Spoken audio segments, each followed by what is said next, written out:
Second house, कुंडली में second house यानी कि धन भाव। हम सब इसके बारे में बहुत इंटरेस्टेड रहते हैं। तो आज का जो हमारा चर्चा का विषय होगा, ये कुंडली का सेकंड हाउस या सेकंड लॉर्ड अगर अलग अलग पोजीशन में कुंडली में बैठते हैं, सेकंड लॉर्ड अगर लगन में बैठते हैं, सेकंड लॉर्ड अगर सेकंड हाउस में ही बैठते हैं, अगर थर्ड हाउस, फोर्थ हाउस या अलग किसी किसी हाउस, जिस भी हाउस में बैठते हैं, तो उसको क्या फल होता है, आज हम उसके बारे में चर्चा करेंगे। दोस्तों, सेकंड हाउस जो है वो धन भाव है, वेल्थ। हम देखते हैं कि एक व्यक्ति सारे जीवन में कितना वेल्थ एक्यूमुलेट करेगा, धन का संचय कितना करेगा। कमाई तो हम 11th हाउस से देखते हैं कि कितना इनकम होगा, लेकिन जो उसका धन होगा वो कितना इकट्ठा कर पाएगा, धन को जीवन भर कितना संचय कर पाएगा, वो करोड़पति होगा, अरबपति होगा या क्या होगा, वो हम सेकंड हाउस से देखेंगे। दोस्तों, सेकंड हाउस से हम भी और भी कई सारी चीज़ें देखते हैं। सेकंड हाउस से हम वाणी को देखते हैं। सेकंड हाउस को जो है कुटुंब स्थान बोला जाता है। तो हमारा इन लॉज के साथ हमारा जो है रिलेशनशिप कैसा रहेगा, हम इसको भी देखते हैं।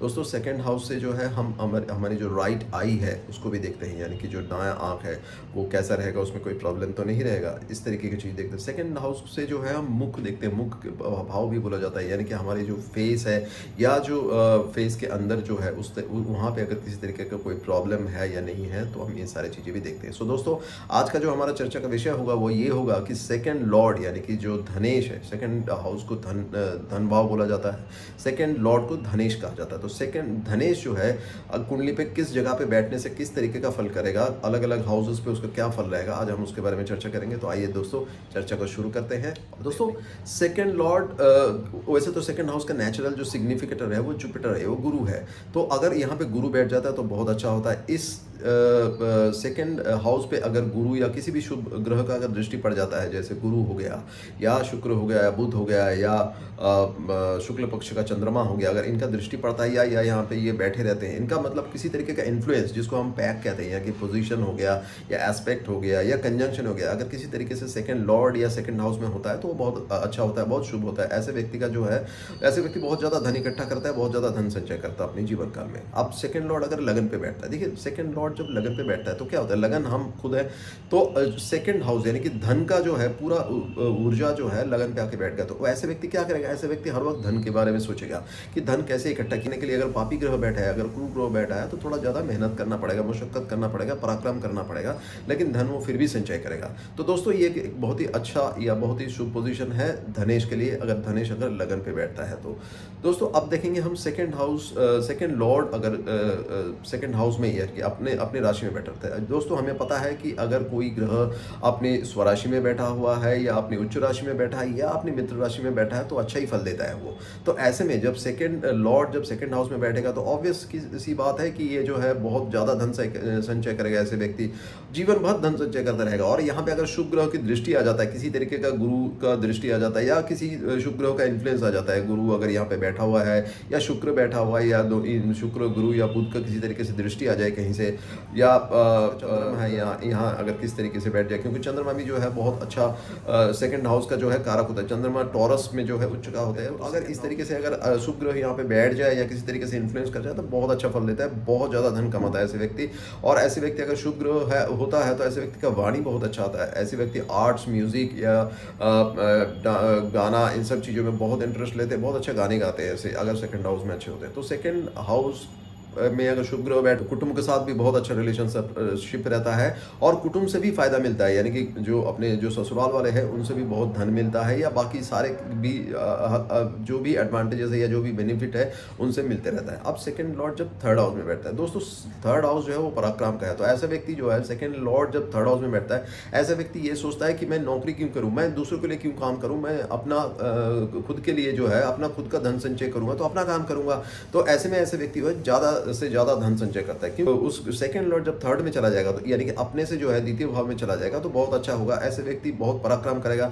ऐसे व्यक्ति जो है मास मीडिया या कम्युनिकेशन या किसी तरीके का जर्नलिज्म या इस ऐसी चीज़ों में भी बहुत अच्छा करते हैं। इंटरनेट के थ्रू भी बहुत अच्छा धन कमाते हैं। तो ऐसे में जो है ऐसे व्यक्ति बहुत अच्छा धन कमाता है। ऐसे व्यक्ति अपने भाइयों से भी, अपने छोटे भाई स्पेशली, क्योंकि थर्ड हाउस जो है छोटे भाई का है, यंगर सिबलिंग का है, तो भाई से भी सपोर्ट मिलता है और बहुत अच्छा धन कमाता है। अब देखेंगे हम सेकंड लॉर्ड जब फोर्थ हाउस में जाता है। सेकंड लॉर्ड जब फोर्थ हाउस में जाता है तो फोर्थ ये बहुत अच्छा पोजीशन है अपने आप में, क्योंकि जो स्वामी है, जो सेकंड लॉर्ड है, अपने से जो है थर्ड हाउस में चला गया और फोर्थ हाउस में चला गया। दोस्तों हमें कभी भी जो है ज्योतिष में या पामिस्ट्री में कभी भी कोई चीज़ें अगर फल कथन करना है तो हमें ये देखना है कि होलिस्टिकली उसको देखना है, हम एक तरीके से नहीं देखेंगे। अब इस केस में धनेश का पोजीशन कैसे देखेंगे? हम धनेश का पोजीशन दो तरीके से देखेंगे। एक, लगन से उसका पोजीशन किस तरीके का हो रहा है। लगन से उसका पोजीशन अगर अच्छा है, 1, 5, 9 है या कोई अच्छा पोजीशन है तो अच्छी बात है। अगर सेकंड हाउस से, क्योंकि वो सेकंड लॉर्ड है, तो सेकंड हाउस से भी हमें उसका पोजीशन देखना पड़ेगा। तो अगर सेकंड लॉर्ड सेकंड हाउस से भी अच्छे पोजीशन में हो रहा है तो वो बहुत अच्छा बात हो जाता है। तो इस तरीके से हम देखेंगे। तो अब जब सेकंड लॉर्ड फोर्थ हाउस में जा रहा है तो क्या हो रहा है कि फोर्थ हाउस जो है हमारी मदर की, जो है हमारे घर का है, हमारे मदर लैंड का है, तो हमारी माँ का इमोशन है। तो ऐसे व्यक्ति जो है, ऐसे व्यक्ति का अगर मदर अगर वर्किंग होती है, अगर कोई वर्किंग लेडी है या कोई बिजनेस वुमन है, तो ऐसे व्यक्ति को अपने माँ से बहुत ज़्यादा फायदा मिलता है, माँ से बहुत ज़्यादा धन मिलता है। और ऐसे व्यक्ति का जो पर्सनैलिटी है वो अपनी माँ से बहुत ज़्यादा इन्फ्लुएंस होता है। सो अगर मान लीजिए किसी की अगर ऐसे व्यक्ति का जो है माँ अगर कोई किसी प्रोफाइल में है, फॉर एग्जांपल अगर पॉलिटिक्स में है या कोई अच्छे पोजीशन में है, तो ऐसे व्यक्ति का जो ध्यान होता है या ऐसे व्यक्ति का जो अपना ज़िंदगी में एम होता है वो ये होता है कि मैं अपनी माँ की तरह बनूँ। एक तो ये होता है। दूसरा ये होता है कि अपनी मदर लैंड या मदर से, यानी कि जो अपनी माँ से जो है बहुत ज़्यादा फ़ायदा मिलता है धन का, अगर ऐसा पोजीशन है, अगर अच्छे इन्फ्लुएंस में है तो। अदरवाइज अपनी जो ऐसे व्यक्ति अपनी सारा जो धन संचय करता है वो अपनी जो है सुख सुविधाओं के लिए करते हैं, क्योंकि फोर्थ हाउस से हम सारे जो लग्जरी या सुख सुविधा को देखते हैं, हम अपनी गाड़ी मकान इन सब चीज़ों को देखते हैं, या कोई भी जो है कंफर्ट्स को हम देखते हैं, क्योंकि फोर्थ हाउस हमारा कंफर्ट्स का भी है तो हम कंफर्ट्स देखते हैं। तो ऐसे व्यक्ति धन संचय करके अपने जीवन में हर एक तरीके का जो कंफर्ट है उसको अवेलेबल करता है और उसको भोगता है। तो ये एक बहुत ही अच्छा पोजीशन है। फोर्थ हाउस जो है हमारे एजुकेशन भी है, +2 तक का एजुकेशन हम उससे देखते हैं। तो ऐसे व्यक्ति जो है विद्या से भी जो है अपना धन कमाता है। So it's a very good position, क्योंकि फिफ्थ हाउस में आता है। दोस्तों हमें पता है फिफ्थ हाउस जो है, ऐसे में क्या होगा कि सेकंड लॉर्ड फिफ्थ में जब आएगा तो लगन से तो फिफ्थ हो गया, जो कि क्रिएटिविटी का घर है। फिफ्थ हाउस वैसे भी क्रिएटिविटी का घर है और इंटेलिजेंस का घर है, पूर्व पुण्य भाव है। तो और सेकंड हाउस से फोर्थ हो गया, तो बहुत ही अच्छा पोजीशन है ये, one of the best position है ये। तो ऐसे व्यक्ति अपनी बुद्धि के द्वारा, अपनी क्रिएटिविटी के द्वारा जो है बहुत ज़्यादा धन कमाता है। ऐसे व्यक्ति का जो है, क्योंकि फिफ्थ हाउस संतान भाव भी है, तो ऐसे व्यक्ति का जो संतान भी है बहुत अच्छा होता है। ऐसे व्यक्ति का संतान भी जो है ऐसे व्यक्ति को धन कमाने में या धन को एक्युमुलेशन में, वेल्थ का एक्युमुलेशन में बहुत ज़्यादा हेल्प करता है, सपोर्ट करता है। और ऐसे व्यक्ति अपने संतान से भी जो उसको फायदा मिलता है, यानी कि उसको ऐसे व्यक्ति का हो सकता है कि अगर कोई बिजनेस कर रहा है तो उसका जो संतान है, उनका जो संतान है वो उनको सपोर्ट कर रहा है बिजनेस में किसी तरीके से, या किसी भी तरीके का जो है अपनी इंटेलिजेंस से या क्रिएटिविटी से जो है सपोर्ट कर रहा है। तो ऐसे व्यक्ति को संतान से भी फायदा मिलता है। और ऐसे व्यक्ति का जो है स्पेकुलेटिव जो बिजनेस है, यानी कि शेयर मार्केट हो गया, लॉटरी हो गया, सट्टा हो गया, जुआ हो गया, ऐसे में भी जो है ऐसे व्यक्ति बहुत अच्छा करता है, बहुत ज़्यादा धन कमाता है और एकदम से धन इनको मिलता है। तो ये जो है, क्योंकि लगन से फिफ्थ है, जो कि एक लक्ष्मी हवा, फिफ्थ हाउस को जो है लक्ष्मी हवा बोला जाता है। और सेकंड हाउस से जो है फोर्थ हाउस, क्योंकि हम सेकंड लॉर्ड की बात कर रहे हैं, तो हम सेकंड लॉर्ड सेकंड हाउस से फोर्थ हो गया, जो कि केंद्र हो गया, लेकिन लगन से फिफ्थ हो गया। सो केंद्र और त्रिकोण दोनों भाव हो रहा है, तो ये बहुत ही अच्छा पोजीशन है ना। अब सेकंड लॉर्ड जब सिक्स में आता है, देखिए दोस्तों, सेकंड लॉर्ड सिक्स में आना, लगन से सिक्स हो गया, लेकिन सेकंड हाउस से फिफ्थ हो गया। तो क्योंकि लगन से सिक्स्थ है, लगन मतलब हम खुद, हमारी जो खुद की पर्सनैलिटी, हम खुद वहाँ पे हैं। तो हम खुद जब सिक्स हाउस में चले जाते हैं तो हमें पता है सिक्स हाउस का जो एनर्जी है, क्योंकि हमें देखना पड़ेगा उस हाउस की एनर्जी क्या है अपने आप में। अब सिक्स हाउस क्या है, रोग, रिप्यू, कोर्ट केस, मुकदमा, दुश्मन, शत्रु, इन सब चीज़ों का है। तो ऐसे व्यक्ति जो है नॉर्मली धन कमा तो लेता है, क्योंकि ऐसे में जो होता क्या है कि सेकेंड लॉर्ड अगर कोई क्रूर, जैसे मंगल या शनि हो, अगर वहाँ पर बैठा हुआ है, तो ऐसे व्यक्ति जो है अपनी पराक्रम से बहुत सारा धन कमा लेता है। यहाँ डॉक्टर का काम भी कर सकता है। अगर शुभ ग्रह बैठा है, यहाँ पे वेनस बैठा है, तो ऐसे व्यक्ति जो है डॉक्टर हो सकते हैं या अच्छे हीलर हो सकते हैं। लेकिन अगर यहाँ पे कोई पापी ग्रह है, जैसे शनि हो गया, तो ऐसे व्यक्ति जो है लॉयर होते हैं, बहुत अच्छे एडवोकेट होते हैं। या मंगल हो गया, तो ऐसे व्यक्ति जो है जमीन से, यानी कि प्लॉट, लैंड, ऐसी चीज़ों से बहुत ज़्यादा धन कमाते हैं। तो लेकिन होता क्या है, क्योंकि सिक्स्थ हाउस जो है वो त्रिक भाव है, तो ऐसे व्यक्ति धन तो कमाता है लेकिन धन का संचय नहीं कर पाता। समाओ इनका जो धन है, जो वेल्थ है, वो कहीं ना कहीं कोर्ट केस या मुकदमा या दुश्मनों से लड़ने के लिए जो है खर्च हो जाता है, या किसी ना किसी जो है बीमारी में जो है, यानी किसी तरीके का जो बीमारी का जो है खर्चा होते रहता है और उसमें जो है चला जाता है। सोल्यूशन तो नहीं है, लेकिन हाँ धन तो आते रहता है। Now second house, second Lord जब सेवंथ हाउस में जाता है, ये क्या हो गया, लगन से सेवंथ हो गया, जो कि केंद्र भाव हो गया। लेकिन सेकंड लॉर्ड जब सेवंथ हाउस में जाता है तो अपने से जो है सिक्स भाव में चला गया। देखिए ऐसे में होता क्या है ऐसे व्यक्ति को जो है पार्टनरशिप, क्योंकि सेवन्थ हाउस हमें पता है पार्टनरशिप का घर है, या मैरिज के लिए भी हमें लाइफ पार्टनरशिप या बिजनेस पार्टनरशिप हम देखते हैं। तो ऐसे व्यक्ति को पार्टनरशिप से बहुत फ़ायदा होता है। अगर कोई झगड़ा हो रहा है, कोई लड़ाई हो रहा है, और ऐसे इश्यूज़ का जो सेटलमेंट है ऐसे व्यक्ति बहुत अच्छा करता है, ऐसे मैंने देखा है। ऐसे व्यक्ति जो है विदेश से बहुत अच्छा धन कमाता है, विदेश से जुड़कर, यानी कि जो कोई एमएनसी में काम करता होगा, या किसी कोई किसी भी तरीके का फॉरेन ट्रांजैक्शन करता होगा, या इंपोर्ट एक्सपोर्ट का बिजनेस करता होगा, या किसी भी तरीके का बिजनेस से किसी भी तरीके का कोई ट्रांजैक्शन करके ऐसे व्यक्ति जो है बहुत धन कमाता है। ऐसे व्यक्ति को जो है अपने ऑपोजिट सेक्स, यानी कि अगर मेल है तो फीमेल, या फीमेल है तो मेल से भी जो है बहुत सपोर्ट मिलता है, और ऐसे में ऐसे व्यक्ति बहुत अच्छा करता है, अपनी बहुत अच्छा धन कमाता है। अगर शुभ प्रभाव में है ये सेवन्थ हाउस, अगर यहाँ पे बुध है, गुरु है, या शुक्र है, या शुक्ल पक्ष का चंद्रमा है, तो ऐसे व्यक्ति बहुत अच्छा धन कमाता है। बट ये जो धन होता है ये पार्टनरशिप से होता है, या तो अपनी मैरिटल पार्टनर यानी कि अपनी वाइफ के साथ जुड़कर जो है बहुत अच्छा काम करता है। ऐसे व्यक्ति को ससुराल से भी बहुत अच्छे धन मिलते हैं, बहुत ज़्यादा धन मिलता है अगर शुभ प्रभाव में है तो। लेकिन अगर पाप प्रभाव में है तो ये सारी चीज़ें उल्टा हो जाएगा। अब जैसे मैं आप लोगों को हर बार बताता हूँ कि डिपेंड करता है कि ये जो इन्फ्लुएंस है वो किस तरीके का है, जो पोजीशन है, अगर मान लो वहाँ पे कोई अगर अच्छे ग्रह बैठे हुए हैं, या जो एस्पेक्ट है किसी अच्छे ग्रह का है, या कंजंक्शन किसी अच्छे ग्रह को हो रहा है, तो सब कुछ बहुत अच्छा हो जाएगा, बहुत आसानी से मिलेगा। अच्छा ग्रह यानी नेचुरली बेनिफिक, जो नैसर्गिक शुभ ग्रह है वो क्या करते हैं, चीज़ों को आसान कर देते हैं। लेकिन जब वहाँ पे नैसर्गिक पापी ग्रह बैठ जाते हैं, जैसे शनि हो गया, राहु केतु या मंगल हो गया, तो वो चीज़ों को जो है चीज़ें मिलते तो हैं, लेकिन बहुत सारे पराक्रम करने का, बहुत ज़्यादा एफर्ट्स करना पड़ता है, बहुत ज़्यादा मेहनत करना पड़ता है, तभी मिलता है। तो लेकिन अगर सेवन्थ हाउस में अगर पापी ग्रह है तो इसमें इन सब चीज़ों में थोड़ा दिक्कत हो जाता है। हालांकि धन तो संचय कर लेता है, लेकिन यही सब चीज़ें जो है बहुत सारे ऑब्स्टेकल्स, बाधाओं के बाद मिलता है। लेकिन अगर शुभ प्रभाव में है तो ऐसे व्यक्ति में जो है बहुत ज़्यादा धन संचय करता है। अब हम देखेंगे सेकंड लॉर्ड जब 8th हाउस में चला जाता है। देखिए सेकेंड लॉर्ड जब 8th हाउस में चला जाता है, 8th हाउस तो अपने आप में एक त्रिक भाव है, और 8th हाउस को जो है छिद्र भाव भी बोला जाता है। तो 8th हाउस का एनर्जी अपने आप में जो है ऑब्स्टेकल्स, 8th हाउस हमें डिनोट क्या करता है, ऑब्स्टेकल्स को बताता है। 8th हाउस हमें और भी बहुत सारी चीज़ें बताता है, ऑकल्ट साइंस को बताता है, हमें कोई सीक्रेट सर्विस को बताता है, इन सारी चीज़ों को बताता है। लेकिन जब सेकेंड लॉर्ड 8th हाउस में चला जाता है तो ऐसे में क्या करता है कि वो अपने घर को तो देख रहा होता है, क्योंकि 8th हाउस में अगर चला जाएगा तो सेकेंड हाउस पे अपना नज़र डालेगा तो देखेगा। तो ऐसे में ऐसे व्यक्ति धन कमा तो लेता है, मतलब उसके पास धन रहता है, लेकिन क्योंकि 8th हाउस का एनर्जी है तो ऐसे व्यक्ति का जो है जीवन में ऑब्स्टेकल्स बहुत आता है, बाधाएं बहुत आता है, और कहीं ना कहीं से, क्योंकि छिद्र भाव है 8th हाउस, तो ऐसे कहीं ना कहीं से धन चला जाता है, और ऐसे व्यक्ति धन संचय तो नहीं कर पाता। ऐसे व्यक्ति का धन संचय करने में बहुत ज़्यादा मुश्किल होता है, नहीं कर पाता है ऐसे व्यक्ति। लेकिन एक अच्छी बात है, ऐसे व्यक्ति जो है ऑकल्ट साइंस यानी कि एस्ट्रोलॉजी हो गया, रिकी हो गया, पामिस्ट्री हो गया, या इन सब चीज़ों से जो है ऑकल्ट साइंस से जो भी है, फेंग शुई हो गया, इन सब चीज़ों से धन कमाता है। और अगर इन सब चीज़ों से धन कमाता है तो धन अच्छा संचय कर लेता है। लेकिन अमूमन ऐसे देखा गया है कि ऐसे व्यक्ति का जो है धन संचय नहीं कर पाता। हाँ, एक चीज़ और है कि ऐसे व्यक्ति अगर सेकंड लॉर्ड जब 8th हाउस में बैठता है तो एंसेस्ट्रल प्रॉपर्टी यानी कि इनहेरिटेंस यानी कि जो वसीयत में जो धन है ऐसे व्यक्ति को मिल जाता है। कि नाउ सेकंड लॉर्ड इन 9th हाउस, बहुत अच्छा पोजीशन है। 9th हाउस यानी अपने पिता का घर, 9th हाउस यानी धर्म का घर। तो ऐसे व्यक्ति जो है और भाग्य का घर, तो हमें क्या, जब सेकंड लॉर्ड जब 9th हाउस में आ जाता है तो क्या हो गया, ये लगन से 9th हाउस हो गया, यानी उसका भाग्य जो है पूरा जीवन, उसका भाग्य जो है ऐसे व्यक्ति का जो है धन संचय करने में उसको सपोर्ट करेगा। ऐसे व्यक्ति को पिता से भी बहुत फायदा होता है, और पिता से भी धन मिलता है, या पिता का सपोर्ट से धन इकट्ठा कर पाता है, या अपने एंसेस्ट्रल जो प्रॉपर्टी है यानी कि दादा परदादा उनसे भी जो है कई बारी जो है बहुत सारे धन मिलते हैं। ऐसे व्यक्ति का जो धन का जो व्यय होता है वो अच्छे काम में होता है, क्योंकि धर्म स्थान में जाते हैं, धर्म स्थान का ट्रैवल करते हैं, या मंदिरों का भ्रमण करते हैं, अच्छे अच्छे पिलग्रिमेजेस में जाते हैं। सो ऐसे व्यक्ति का जो धन संचय, या जो है हम हायर स्टडी देखते हैं तो ऐसे व्यक्ति अपनी जो धन जो है अपने स्टडीज़ के लिए, अपने हायर स्टडीज़ के लिए जो है खर्चा करते हैं। तो ये एक बहुत ही अच्छा पोजीशन है धन संचय के लिए भी और धन का व्यय के लिए भी। ये अपने आप में एक बहुत ही अच्छा पोजीशन है। Now second Lord in 10th house, one of the best position, the best भी बोल सकते हैं, लेकिन वन ऑफ द बेस्ट तो फॉर श्योर है, क्योंकि ये जो है यहाँ पे जब सेकंड लॉर्ड जब 10th में आ जाएगा तो क्या होगा, लगन से केंद्र हो गया, और सेकंड हाउस से ये 9th हो गया, तो बहुत ही अच्छा पोजीशन है ये।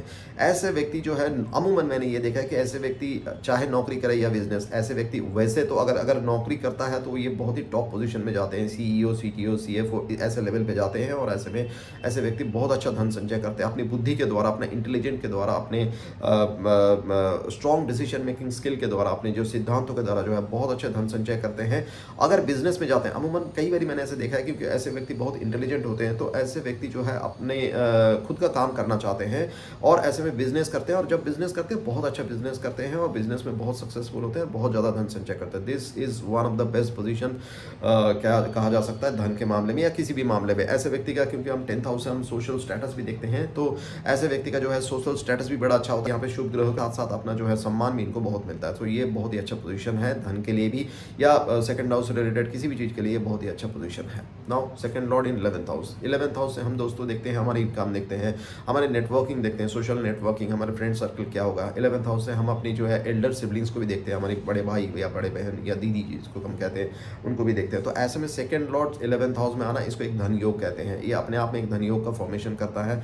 सो सेकंड लॉर्ड अगर कोई शुभ ग्रह है अगर 11th हाउस में आता है, तो ऐसे व्यक्ति को जो है पूरे जीवन भर धन आते रहता है, धन मिलते रहता है और धन का कोई कमी नहीं रहता। धन जो है मतलब जो वेल्थ का जो फ्लो है अपने आप में होते रहता है। ऐसे व्यक्ति कुछ ना कुछ करते ही रहता है जिससे जो है इनके पास वेल्थ आते ही रहता है अपने आप में। अगर यहाँ पे क्रूर ग्रह है तो भी कोई प्रॉब्लम नहीं, क्योंकि 11th हाउस जो है वो एक त्रिष्ठा भाव है और एक उपचय भाव भी है। तो ऐसे व्यक्ति जब उपचय भाव होता है तो ऐसे व्यक्ति में 11th हाउस में सारे, हमें पता है कि 11th हाउस में सारे जो ग्रह है अच्छे फल करते हैं। तो अगर यहाँ पे क्रूर ग्रह भी है जैसे मंगल है, अगर शनि है, तो वो भी अच्छे फल करते हैं, वो भी जो है बहुत मेहनत करते हैं। ऐसे करना पड़ेगा दोस्तों कि ये बहुत ज़्यादा पाप प्रभाव में नहीं रहना चाहिए। 11th हाउस अगर बहुत ज़्यादा पाप प्रभाव में है तो जीवन में जो है उनको मेहनत ज़्यादा करना पड़ेगा, एफर्ट्स ज़्यादा डालना पड़ेगा। अगर अच्छे प्रभाव में है, यहाँ पे गुरु शुक्र अगर बुध जैसे बैठा हुआ है, तो ऐसे व्यक्ति का धन आते रहेगा किसी ना किसी तरीके से। वो व्यक्ति जो भी करेगा उसमें धन आते रहेगा। ऐसे व्यक्ति का जो सोशल नेटवर्किंग सर्कल है अगर अच्छे इन्फ्लुएंस में है तो वो भी बहुत अच्छे रहता है। ऐसे व्यक्ति जो है कभी भी जो है अपने बहुत मिलनसार स्वभाव के होते हैं और समाज में जो है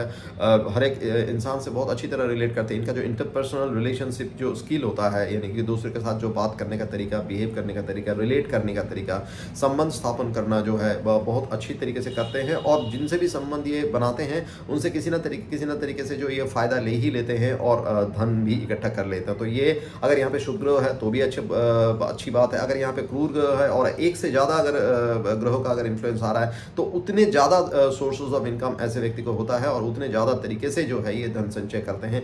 शुभ ग्रह रहे चाहे क्रूर ग्रह रहे, लेकिन धन तो यहाँ पे आता ही है। शुभ ग्रह रहेगा तो आसानी से आएगा, क्रूर ग्रह रहेगा तो थोड़ा सा मुशक्कत करना पड़ेगा। क्रूर ग्रह रहेगा तो यहाँ पे सोशल नेटवर्किंग के लिए, यानी कि जो लोगों के साथ रिश्ता रिलेशनशिप स्टेब्लिश करने के लिए भी थोड़ा दिक्कत होते हैं या थोड़ा हेजिटेट करते हैं। अगर सैटर्न यहाँ पे है तो थोड़ा सा ऐसे व्यक्ति जो है अपने आप में रहते हैं, थोड़ा सा रिलेशनशिप स्टेब्लिश करने में थोड़े से ये झिझकते हैं या हेजिटेट करते हैं। लेकिन अमूमन ये बहुत ही अच्छा पोजीशन है। अगर धनेश अगर यहाँ पे 11th हाउस में अगर बैठते हैं तो बहुत ही अच्छा पोजीशन है धन के लिए। So this is again one of the best position अगर सेकंड लॉर्ड 11th हाउस में आते हैं। अब हम देखेंगे second Lord 12th house. Now 12th house हमें पता है व्यय का घर है। 12th हाउस हमें पता है हम इससे फॉरेन सेटलमेंट या इन सब चीज़ों को देखते हैं। हम जेल हॉस्पिटल इन सब चीज़ों को भी देखते हैं जो कि थोड़ा सा नेगेटिव है। 11th हाउस का मोक्ष भाव भी बोलते हैं। तो नाउ सेकंड लॉर्ड जब 12th हाउस में आ जाता है तो अमूमन इसको बहुत अच्छा नहीं माना जाता। वाई? बिकॉज हमारा जो धन का है वो व्यय हो रहा है, क्योंकि ये व्यय भाव है 12th हाउस, तो हम धन का जो कमा रहे हैं वो व्यय हो रहा है। बट हम इसको इस एनर्जी को दूसरे तरीके से यूज़ कर सकते हैं। अगर यहाँ पे कोई अच्छी ग्रह यानी कि कोई बेनिफिक, नेचुरली बेनिफिक, जैसे गुरु हो गया, गुरु शुक्र या बुध हो गया, तो ऐसे में वहाँ पे अगर बैठते हैं तो ऐसे व्यक्ति जो है अगर बुध यहाँ पे बैठता है तो इंपोर्ट एक्सपोर्ट से ऐसे व्यक्ति जो है बहुत अच्छा धन संचय करता है। ऐसे व्यक्ति जो है ओवर इंटरनेट, यानी कि हो सकता है ऐसे व्यक्ति बहुत अच्छा वेब डेवलपर हो या आईटी में किसी तरीके का काम करता हो, कोई आईटी सोल्यूशन प्रोवाइड करता हो, तो इस तरीके से फॉरेन से जो है ऐसे व्यक्ति धन इकट्ठा करता है या इनका जो सोर्स ऑफ वेल्थ रहता है वो फॉरेन रहता है। सो ऐसे व्यक्ति जरूरी नहीं है कि व्यय ही होगा। अगर फॉरेन से अगर आप किसी इनकम का अगर सोर्स देखना चाहो तो ऐसे में अगर बुध यहाँ पे बैठता है तो ऐसे व्यक्ति जो है फॉरेन से ट्रांजैक्शन करके बहुत सारा धन इकट्ठा करता है। अगर यहाँ पे गुरु बैठा है तो ऐसे व्यक्ति जो है धर्म के द्वारा, यानी कि कोई स्पिरिचुअलिज्म में जो है ऐसे व्यक्ति धर्मात्मा हो सकते हैं या धर्म का प्रचार के लिए जो है विदेशों में जा सकते हैं, तो इस तरीके से भी धन इकट्ठा करते हैं। हालांकि ऐसे व्यक्ति का जो धन इकट्ठा होना थोड़ा एकोमुलेशन में थोड़ा प्रॉब्लम जरूर होता है, लेकिन अगर यहाँ पे अगर शुभ ग्रह है तो धन आते जरूर रहता है। अगर यहाँ पे पापी ग्रह है तो वो प्रॉब्लम है, क्योंकि यहाँ पे अगर पापी ग्रह होता है धन का व्यय गलत तरीके से होता है। अगर यहाँ पे शुक्र बैठा है 12th हाउस में या अगर यहाँ पे मंगल या शनि बैठा है तो ये अच्छा नहीं है। अगर शनि भी यहाँ पे बैठे हैं तो ज़्यादातर जो है रोग या हॉस्पिटल्स में जो है डिजीजेस में जो है या बीमारियों में या हॉस्पिटल्स में जो है बहुत ज़्यादा खर्चा होता है अगर 12th हाउस में शनिदेव रहते हैं। सो ये अगर पापी ग्रह बैठा है तो अच्छी पोजीशन नहीं है। अगर यहाँ पे मंगल बैठे हैं और अगर किसी तरीके से और किसी किसी अगर ग्रह का पाप प्रभाव आ जाता है, जैसे राहु या केतु आ जाता है, तो यही चेल योग का भी फॉर्मेशन करते हैं। सो 12th हाउस में सेकंड लॉर्ड का बैठना अमूमन बहुत अच्छा नहीं है, लेकिन अगर कोई शुभ ग्रह बैठा है तो उस पैसे का जो खर्चा होगा या जो एक्सपेंडिचर होगा, जो स्पेंड होगा, वो अच्छी तरीके में होगा या अच्छी चीज़ों में होगा। अगर गुरु यहाँ पे बैठा है तो ऐसे व्यक्ति जो है ऑकल्ट साइंस यानी कि एस्ट्रोलॉजी, पमिस्ट्री या रीकी या फेंग शुई या इन सब चीज़ों में है अपने पैसे को जो है खर्च करेगा। मंगल अकेला बैठा है, अगर गुरु का किसी तरीके से इन्फ्लुएंस आ रहा है तो भी अच्छी बात है। ऐसे व्यक्ति जो है मार्शल आर्ट में बहुत अच्छे करते हैं, योगा में बहुत अच्छे करते हैं। So not everything is bad about it, not everything is malefic about it. यहाँ पे अच्छे भी कर सकते हैं, लेकिन देखना पड़ेगा इन्फ्लुएंस कैसा है। अगर बहुत ज़्यादा पाप प्रभाव में है तो obviously it's not a very good news. हो सकता है ऐसे में अगर जेल योग को भी फॉर्मेशन करे या जो बहुत ज़्यादा हॉस्पिटल का जो एक्सपेंसेस है बहुत ज़्यादा बढ़ जाए। लेकिन जेनरिक फल कथन था, एग्जैक्टली क्या हो रहा है, किस तरीके का फल कथन करेगा, वो पूरी कुंडली को देखना पड़ेगा। कैसे देखना पड़ेगा? लग्नेश कहाँ बैठा है, लग्नेश लगन के हिसाब से धनेश जो धनेश है किस तरीके का पोजिटेड है, धनेश अपने घर से किस तरीके का पोजिटेड है, कौन से हाउस में है, कौन से नक्षत्र में है, ये सारी चीज़ें देखना पड़ेगा। बिकॉज हर एक चीज़ जो है दोस्तों कुंडली में जो है इन्फ्लुएंस डालता है, इफेक्ट करता है। अगर वो अच्छे प्रभाव में रहेगा तो ऑब्वियसली ये चीज़ें आसान हो जाता है, वो अच्छे घर में रहेगा तो अगेन चीज़ें आसान हो जाएगा। लेकिन अगर वो मैलेफिक हाउस में जैसे 6, 8, 12 में चला जाता है तो obviously things will become more difficult. अगर किसी अच्छे नक्षत्र के प्रभाव में है तो again things will become easier, but अगर वही अगर किसी क्रूर नक्षत्र के उसमें चले जाते हैं तो थिंग्स विल बिकम डिफिकल्ट। सो इस तरीके से फल कथन करना पड़ेगा दोस्तों। एस्ट्रोलॉजी आसान जरूर है, लेकिन हमें जो है इसकी बारीकियों को समझना बहुत ज़्यादा जरूरी है। अगर आप बारीकियों को समझते हैं और चीज़ों को धीरे धीरे अनफोल्ड करते हैं कि हम पहले देख लें कौन से हाउस में है, कौन से हाउस की एनर्जी ले रहे हैं, फिर उसके बाद वो लग्नेश जो है किस तरीके का प्लैनेट है, उसकी एनर्जी क्या है वो देखना पड़ेगा, फिर वो किस नक्षत्र में बैठा है वो देखना पड़ेगा। नक्षत्र में भी अगर आप और थोड़ा अगर बारीकी में जाना चाहे तो आप पद भी देख सकते हैं। तो इस तरीके के जो है, और या वहाँ पे किस तरीके का ग्रह का इन्फ्लुएंस आ रहा है, कौन सा ग्रह उसको देख रहा है, यानी कि अगर कोई दृष्टि डाल रहा है किस तरीके का दृष्टि है, कंजंक्शन है, कोई अगर म्यूचुअल एक्सचेंज हो रहा है किसी घर से, तो ये सारी चीज़ें दोस्तों देखना पड़ेगा, तभी जाके हम एक कंप्लीट जो है एक प्रेडिक्शन या फल कथन कर पाएंगे। सिर्फ एक चीज़ों को देख के हम फल कथन नहीं कर सकते, ऐसे में फल गलत हो जाएगा या हमारा जो प्रेडिक्शन है गलत हो जाएगा, उसका बहुत ज़्यादा चांसेस रहता है। तो मैं आप लोगों को बार बार यही बताता हूँ कि कभी भी आप फल कथन करने का पहले चीज़ों को होलिस्टिकली देखिए एंड देन प्रेडिक्ट। सो आपका प्रेडिक्शन अच्छा होगा, प्रेडिक्शन का एक्यूरेसी अच्छा होगा, क्योंकि मैं ऐसे ही करता हूँ, मेरे गुरुजी ने भी ऐसे ही सिखाया। So this is the way. आसान है लेकिन बारीकियों में जाना बहुत ज़्यादा जरूरी है। हम एकदम से जो है, it's not like a T20 match जहाँ पे आप एकदम से आए और कुछ भी प्रेडिक्ट कर दिए जस्ट बिकॉज अगर आप धनेश का पोजीशन देख के या कोई एक पोजीशन देख के, ये ऐसा नहीं करना चाहिए, ये सही तरीका नहीं है। हमें बारीकियों में जाना बहुत ज़्यादा जरूरी है। सो उम्मीद करता हूँ दोस्तों मेरा ये जो मैंने आज इन्फॉर्मेशन दिया, जो मैंने आप लोगों को आज ज्ञान दिया, वो आपके लिए हेल्पफुल रहा होगा, कुछ ना कुछ नया जानकारी मिला होगा, आपको थोड़ा आसान रहेगा आपकी कुंडली को समझने के लिए। इसको एक लाइक कीजिए, मेरी वीडियो को लाइक कीजिए और अपने दोस्तों या करीबी से शेयर कीजिए। और अगर अभी तक आप मेरे चैनल पे नए हैं और मेरे चैनल को सब्सक्राइब नहीं किया तो सब्सक्राइब कीजिए। इसके बाद मैं फिर से मिलूंगा आपके पास एक नया वीडियो में नए टॉपिक के साथ, जिसमें शायद मैं थर्ड लॉर्ड के बारे में बात करूं या मैं राहु का अलग अलग पोजीशन में बात करूं। आप लोग कमेंट कर सकते हैं कि मैं किस बारे में डिस्कस करूं, सो दैट कि मैं उस बारे में प्रिपेयर होकर आऊं और आपसे डिस्कशन करूं। तब तक आप अपना ध्यान रखिए, आप अपना धन का ध्यान रखिए, आप अपना हेल्थ का ध्यान रखिए और परमात्मा आप सबको बहुत खुश रखे। हरे कृष्णा।